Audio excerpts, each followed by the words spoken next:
여러분, 지금 이 순간에도 여러분의 콩팥은 썩어가고 있습니다. 느끼지 못하시죠? 당연합니다. 콩팥은 70%가 망가져도 통증 신호를 보내지 않습니다.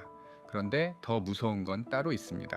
건강검진에서 정상이라고 나온 분들, 병원에서 괜찮다는 말 들으신 분들, 지금 당장 다시 검사 받으십시오. 일반 검진은 콩팥이 반 이상 망가져도 정상으로 표시됩니다. 수치가 정상이라고 안심하는 그 순간 여러분의 콩팥은 조용히 죽어가고 있습니다. 오늘 영상 끝까지 보시면 병원에서 안 알려주는 콩팥 위험 신호, 그리고 콩팥 나이 10년 되돌리는 방법 전부 알게 되실 겁니다. 지금부터라도 시작하면 됩니다. 영상 시작 전에 구독과 좋아요, 알림 설정까지 꼭 부탁드리겠습니다. 자, 그럼 시작하겠습니다. 안녕하십니까? 김현우 교수입니다. 대학병원에서 환자분들을 진료하다 보면은 가장 자주 듣는 말이 있습니다. 선생님, 진작 알았으면은 이렇게 안 됐을 텐데요. 그 후회의 눈빛, 저는 지금도 잊을 수가 없습니다. 여러분, 오늘 말씀드릴 내용은 사실 병원에서 적극적으로 알려드리기 어렵습니다. 왜 그럴까요? 검사가 필요한 것도 아니고 약 처방이 필요한 것도 아닙니다. 생활 습관만 바꾸면 되는 방법이기 때문입니다. 진료실에서 3분 안에 이런 이야기까지 해드리기가 어렵습니다. 솔직히 말씀드리겠습니다. 병원은 검사하고 약 처방하는 곳입니다. 의사 입장에서도 하고 싶어도 못하는 현실이 있습니다. 그래서 저는 이 영상을 만들었습니다. 진료실에서 못다한 이야기 여기서 다 해드리려고 합니다. 끝까지 보시면은 아침에 한 가지만 바꿔도 콩팥 나이를 10년은 되돌릴 수 있는 방법을 알게 되실 겁니다. 여러분, 혹시 요즘 소변에 거품이 많이 생기지 않으십니까? 아침에 일어났을 때 눈두덩이가 퉁퉁 붓거나 발목이 꽉 끼는 느낌이 드시진 않으십니까? 밤에 소변 보러 두세 번씩 일어나시고 낮에는 온종일 피곤해서 만사가 귀찮으신 적 없으십니까? 대부분 이렇게 생각하십니다. 나이 먹으면 다 그런 거지. 아닙니다. 이건 노화가 아닙니다. 콩팥이 보내는 구조 신호입니다. 그런데 왜 콩팥은 이렇게 늦게까지 아프지 않을까요? 콩팥에는 통증신경이 거의 없습니다. 간도 그렇고 콩팥도 그렇습니다. 속이 썩어가도 아프지 않습니다. 그래서 70%가 망가질 때까지 아무 증상이 없는 겁니다. 건강검진에서 정상이라고 나와도 안심하시면 안 됩니다. 일반 검진에서는 콩팥 기능을 정밀하게 보지 않는 경우가 많습니다. 침묵의 장기, 아프지 않다고 괜찮은 게 아닙니다. 경기도에 사시는 72살 김영자 어르신 이야기를 들려드리겠습니다. 어르신은 평생 건강하게 사셨습니다. 병원 갈 일도 거의 없으셨대요. 그런데 어느 날부터 아침마다 얼굴이 붓기 시작했습니다. 처음엔 잠을 잘못 잔 줄 아셨습니다. 베개를 바꿔보셨습니다. 그래도 나아지지 않았습니다. 발목도 저녁만 되면은 퉁퉁 부었습니다. 신발이 안 들어갈 정도였습니다. 좀 쉬면 괜찮아지겠지. 어르신은 그렇게 넘기셨습니다. 그러다 건강검진에서 콩팥 수치가 이상하다는 말을 들으셨습니다. 정밀 검사를 받아보니 콩팥 기능이 이미 40%나 떨어져 있었습니다. 어르신이 제게 하신 말씀이 있습니다. 선생님, 저는 아픈 데가 하나도 없었어요. 그런데 왜 이렇게 된 거예요? 여러분, 콩팥은 아프지 않습니다. 망가질 때까지는요. 콩팥 안에는 사구체라는 아주 작은 필터가 있습니다. 이 필터가 혈액 속 노폐물은 걸러내고 단백질 같은 영양소는 몸 안에 남겨둡니다. 그런데 이 필터가 손상되면 어떻게 될까요? 단백질이 소변으로 빠져나갑니다. 그래서 거품이 생기는 겁니다. 비누칠한 것처럼 거품이 오래 남으면 그건 단백뇨입니다. 그런데 여기서 끝이 아닙니다. 단백질이 빠져나가면은 혈관 안에 삼투압이 떨어집니다. 삼투압이 떨어지면 수분이 혈관 밖으로 빠져나갑니다. 그게 부종입니다. 얼굴이 붓고 발목이 붓는 이유입니다. 밤에 누우면 어떻게 될까요? 낮에 다리에 고여 있던 수분이 몸통 쪽으로 이동합니다. 그 수분을 처리하려고 콩팥이 밤새 일을 합니다. 그래서 소변이 마려워서 깨는 겁니다. 야간뇨입니다. 거품뇨, 부종, 야간뇨 따로 노는 게 아닙니다. 전부 연결되어 있습니다. 노폐물은 제대로 못 걸러내고 영양소는 밖으로 새어나가는 겁니다. 이게 반복되면은 몸 안에 독소가 쌓입니다. 그래서 피곤한 겁니다. 그래서 허리가 끊어질 듯 아픈 겁니다. 그냥 나이 탓이겠지 하고 넘기시면 그 다음은 투석실입니다. 일주일에 3번 4시간씩 병원에 누워서 기계로 피를 걸러야 합니다. 여행은 꿈도 못 꿉니다. 먹고 싶은 것도 마음대로 못 드십니다. 가족들 눈치가 보이기 시작합니다. 한번 망가진 콩팥은 다시 돌아오지 않습니다. 왜 그럴까요? 심장은 쉬지 않고 뛰어도 근육이 계속 재생됩니다. 간은 절반을 잘라내도 다시 자라납니다. 하지만 콩팥은 다릅니다. 콩팥 세포는 재생 속도가 아주 느립니다. 한번 손상되면은 원래대로 돌아가기가 어렵습니다. 그래서 콩팥은 치료가 아니라 속도 늦추기가 핵심입니다. 망가지는 속도를 늦추면은 투석 없이 오래 버틸 수 있습니다. 지금이라도 관리 시작하시면은 충분히 가능합니다. 콩팥이 보내는 신호 무시하지 마십시오. 이건 노화가 아니라 경고입니다. 그렇다면은 어떻게 해야 콩팥을 지킬 수 있을까요? 약도 아니고 비싼 영양제도 아닙니다. 제가 환자분들께 권해드리는 게 하나 있습니다. 처음 들으시면 의아하실 수 있습니다. 꿀입니다. 여러분 아마 이런 생각하고 계실 겁니다. 선생님, 꿀이요? 꿀도 결국 설탕 아닌가요? 당뇨 있으면 꿀도 안 된다던데요. 맞습니다. 저도 그렇게 생각했습니다. 저도 10년 전까지는 단 음식은 무조건 피하라고 말씀드렸습니다. 꿀이든 설탕이든 달면 다 똑같다고 생각했습니다. 그런데 임상에서 이상한 환자분들을 만나기 시작했습니다. 충북 청주에 사시는 76살 박정수 어르신 이야기입니다. 당뇨 초기 진단을 받으신 분이셨습니다. 콩팥 수치도 경계선이셨습니다. 그런데 1년 후 다시 오셨을 때 콩팥 수치가 오히려 좋아져 있었습니다. 제가 여쭤봤습니다.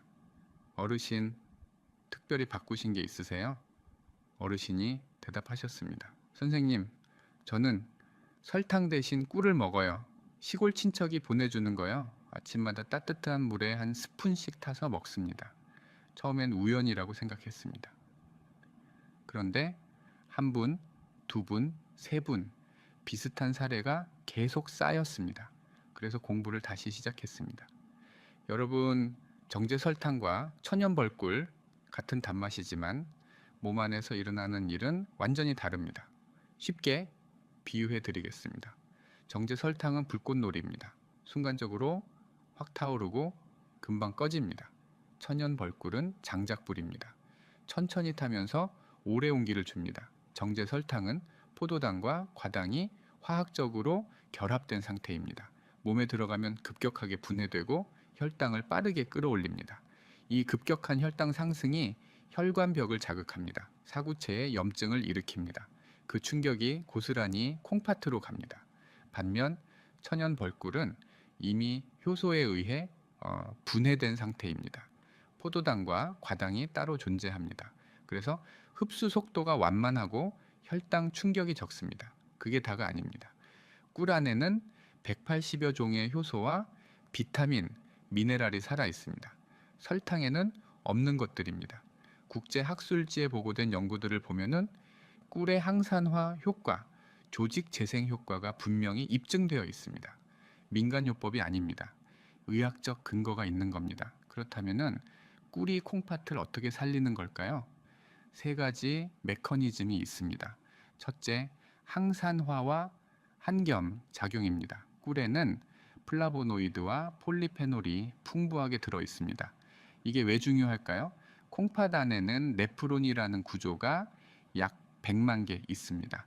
이 네프론 안에 있는 사구체가 바로 혈액을 거르는 필터입니다.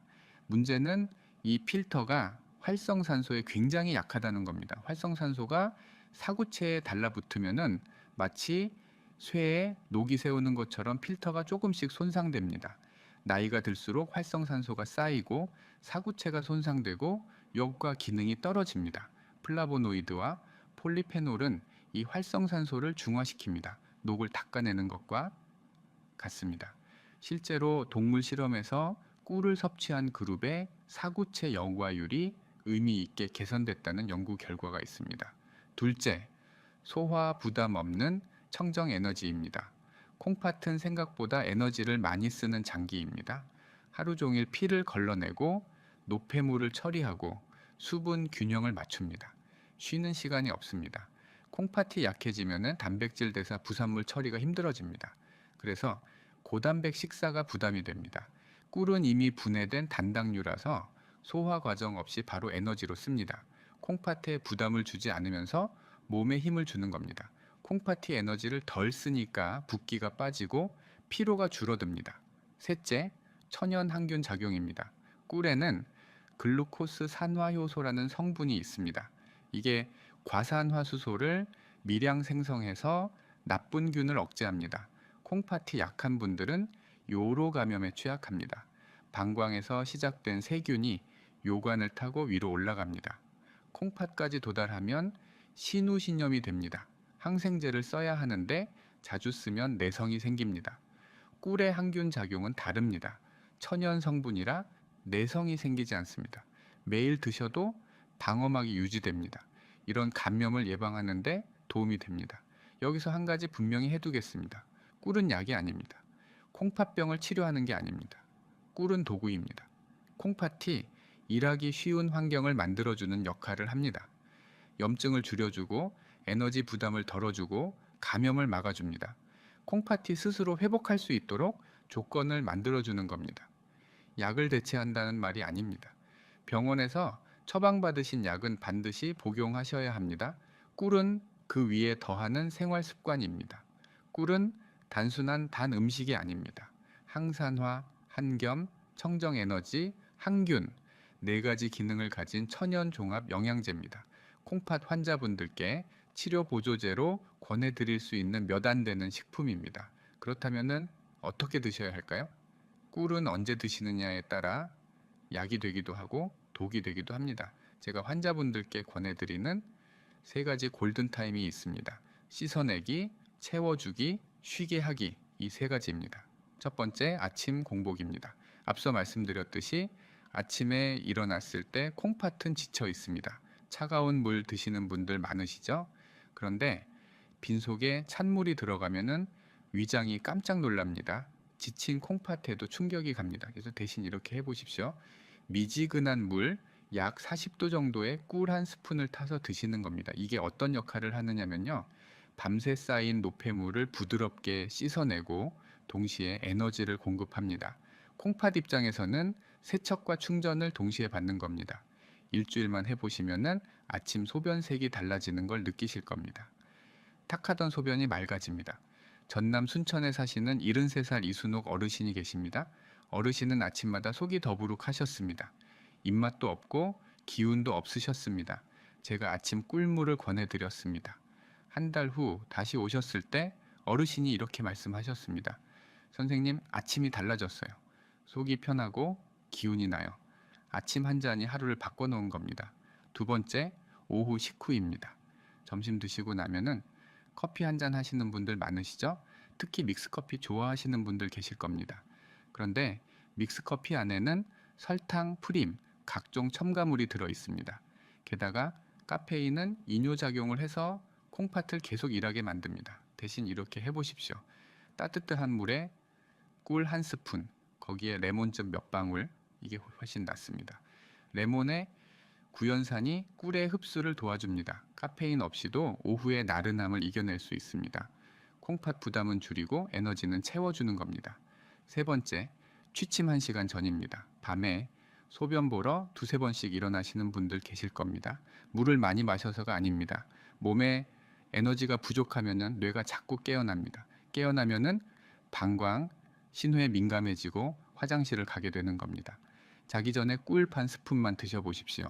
꿀의 천연 당분이 뇌에 안정 신호를 보냅니다. 수면 호르몬 분비가 촉진되고 깊은 잠을 잘 수 있습니다. 콩팥도 밤새 푹 쉴 수 있습니다. 아침 공복, 씻어내기, 오후 식후 채워주기, 취침 전 쉬게 하기, 이 세 가지 타이밍만 지키셔도 콩팥 나이를 10년은 되돌릴 수 있습니다. 그런데 여러분, 여기서 중요한 게 있습니다. 아무리 좋은 꿀도 잘못 드시면 독이 됩니다. 지금부터 말씀드리는 세 가지 절대 하지 마십시오. 첫 번째 실수, 뜨거운 물에 꿀을 타는 겁니다. 꿀을 뜨거운 물에 타시는 분들 많으시죠? 뜨끈하게 마셔야 몸에 좋지 않나? 아닙니다. 60도 이상의 물에 꿀을 넣으면 꿀 안에 효소가 파괴됩니다. 꿀 안에 효소와 영양소, 그게 다 죽어버립니다. 그러면은 그냥 설탕물이랑 다를 게 없습니다. 반드시 40도 이하, 손으로 만졌을 때 따뜻한 정도의 물에 타십시오. 두 번째 실수, 너무 많이 드시는 겁니다. 꿀이 좋다니까 많이 먹어야지, 이렇게 생각하시면 안 됩니다. 꿀도 당분입니다. 하루 두세 스푼이면 충분합니다. 그 이상 드시면은 혈당이 급격히 올라갑니다. 혈당이 오르면은 콩팥이 과부에 걸립니다. 좋자고 먹는 건데 오히려 콩팥을 망치는 겁니다. 적당히, 꾸준히. 이게 핵심입니다.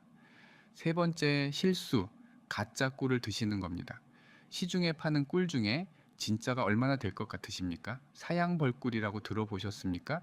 벌한테 설탕물을 먹여서 만든 꿀입니다. 천연 꿀이 아닙니다.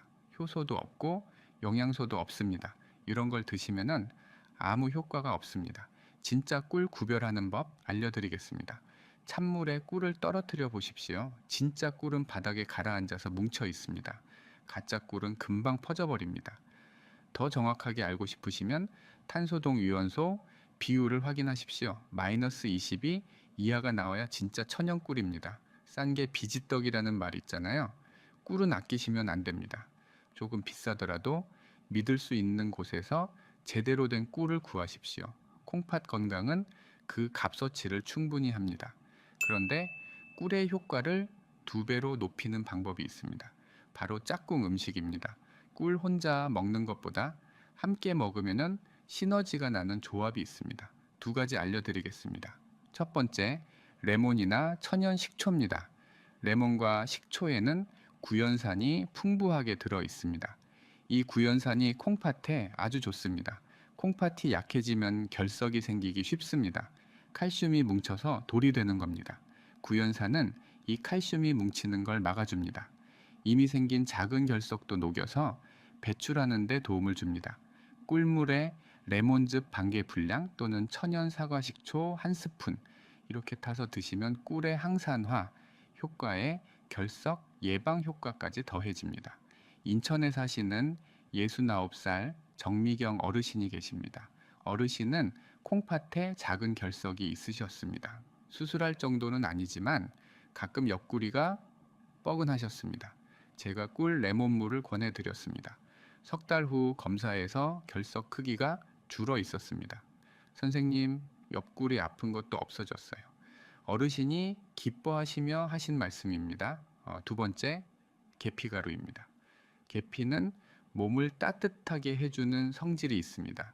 특히 손발이 차신 분들, 혈액순환이 잘 안 되시는 분들께 좋습니다.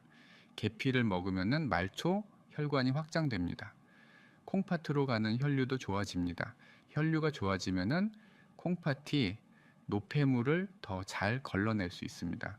꿀물에 계피가루 반 티스푼 이렇게 타서 드시면은 몸도 따뜻해지고 콩팥 기능도 도와줍니다. 특히 여성분들께 권해드립니다. 여성분들은 남성보다 손발이 차신 경우가 많으시거든요. 대전에 사시는 71살 박영희 어르신이 계십니다. 어르신은 겨울만 되면 손발이 얼음장이셨습니다. 양말을 2겹씩 신으셔도 발이 시려서 잠을 못 주무셨습니다. 꿀 계피물을 드시기 시작한 후 한 달 만에 달라지셨습니다. 선생님, 이제 양말 한 겹만 신어도 돼요? 발이 따뜻해요? 어르신이 신기해 하시며 하신 말씀입니다. 꿀에 레몬, 꿀에 계피. 이 조합은 보약보다 나을 수 있습니다. 비싼 건강식품 찾아다니실 필요 없습니다. 부엌에 있는 재료로 충분합니다. 하지만 여기서 꼭 말씀드려야 할 게 있습니다. 아무리 좋은 것도 모든 분께 다 좋은 건 아닙니다. 꿀을 절대 드시면 안 되는 분들이 계십니다. 3가지 경우를 말씀드리겠습니다. 첫 번째, 말기 신부전 환자분 또는 투석 중이신 분들입니다. 꿀에는 칼륨이 들어 있습니다. 건강한 분들은 칼륨을 소변으로 잘 배출합니다. 하지만 콩팥 기능이 많이 떨어지신 분들은 칼륨을 제대로 배출하지 못합니다. 칼륨이 몸에 쌓이면 심장에 무리가 갑니다. 심하면 부정맥이 올 수 있습니다. 투석 중이시거나 신장 기능이 30% 이하인 분들은 반드시 담당 의사 선생님과 상의하십시오. 임의로 드시면 안 됩니다. 두 번째, 혈당 조절이 안 되는 중증 당뇨 환자분입니다. 앞서 말씀드렸듯이 꿀은 설탕보다 혈당 충격이 적습니다. 하지만 그래도 당분입니다. 혈당이 200 이상으로 자주 오르시는 분, 당화혈색소가 8% 이상이신 분, 이런 분들은 꿀도 조심하셔야 합니다. 당뇨약을 드시면서 혈당이 안정적으로 유지되시는 분들은 소량 드셔도 괜찮습니다. 하지만 혈당이 들쭉날쭉하신 분들은 먼저 혈당 관리부터 하시고 그 다음에 꿀을 고려하십시오. 세 번째, 돌 이전의 악입니다. 이건 손주분들 때문에 말씀드립니다. 꿀에는 보툴리누스균의 포자가 미량 들어 있을 수 있습니다. 어른들은 장 속 세균이 이 포자를 막아줍니다. 하지만 돌 이전 아기들은 장이 아직 미성숙합니다. 포자가 장에서 자라면서 독소를 만들어낼 수 있습니다. 영가 보툴리누스증이라고 합니다. 아주 위험합니다. 우리 손주한테도 좋은 거 먹여야지 이런 마음으로 꿀을 주시면 안 됩니다. 돌이 지난 후에 드리십시오. 꿀이 아무리 좋아도 모든 분께 다 맞는 건 아닙니다. 말기 신부전, 중증 당뇨, 돌 이전 아기, 이 세 가지 경우는 꿀을 피하시거나 반드시 전문가와 상의하십시오. 좋은 것도 체질에 맞지 않으면 독이 됩니다. 저는 꿀을 무조건 권하지 않습니다. 내 몸 상태를 먼저 아시고 그에 맞게 드시는 게 진짜 건강법입니다. 여기서 한 가지 더 말씀드리겠습니다. 꿀은 하루 먹고 끝나는 게 아닙니다. 콩팥 손상은 하루아침에 생기지 않습니다. 수십 년간 쌓여온 겁니다. 회복도 마찬가지입니다. 꿀의 효과도 쌓이는 방식입니다. 일주일 드시면 아침이 좀 가벼워지는 걸 느끼실 겁니다. 한 달 드시면은 소변색이 달라지고 붓기가 빠지기 시작합니다. 세 달 드시면은 검사 수치에서 변화가 보이기 시작합니다. 꾸준함이 핵심입니다. 그래서 지금부터 드릴 이야기가 의미 있습니다. 마지막으로 한 분을 소개해 드리겠습니다. 대구에 사시는 이상훈 어르신, 처음 오셨을 때 68이셨습니다. 밤마다 소변 보러 4-5번씩 일어나셨습니다. 아침이면 얼굴이 퉁퉁 부었습니다. 늘 피곤하셨습니다. 검사해 보니 크레아티닌 수치가 높았습니다. 콩팥 기능이 떨어지고 있었습니다. 저는 오늘 말씀드린 방법들을 권해드렸습니다. 아침 꿀물, 레몬 조합, 뜨거운 물 피하기, 적정량 지키기. 어르신은 한 달 동안 꾸준히 실천하셨습니다. 한 달 후 다시 검사했습니다. 크레아티닌 수치가 안정됐습니다. 야간요도 2번으로 줄었습니다. 아침 부종도 사라졌습니다. 지금 어르신은 75이십니다. 7년이 지났습니다. 여전히 투석 없이 생활하고 계십니다. 손주들과 산책도 다니십니다. 어르신이 제게 하신 말씀이 있습니다. 선생님, 그때 포기했으면 지금 저는 없었을 거예요. 이 한 분의 변화가 증거입니다. 다시 한번 정리해 드리겠습니다. 아침에 일어나시면은 미지근한 꿀물 한 잔, 오후에 커피 대신 꿀, 레몬물 한 잔, 자기 전에 꿀 반 스푼, 세 가지 다 못하셔도 괜찮습니다. 하나만 하셔도 됩니다. 완벽하게 하려다 포기하시면 아무것도 안 하신 거나 마찬가지입니다. 오늘 아침 꿀물 한 잔, 그거부터 시작하십시오. 오늘 영상이 도움이 되셨다면 부모님께, 주변 어르신들께 꼭 공유해 주십시오. 한 분이라도 더 알게 되시면 한 분의 콩팥이라도 더 지킬 수 있습니다. 그리고 댓글에 콩팥 2글자만 남겨주십시오. 그 2글자가 실천의 시작입니다. 오늘도 끝까지 함께 해주셔서 감사합니다. 건강하십시오.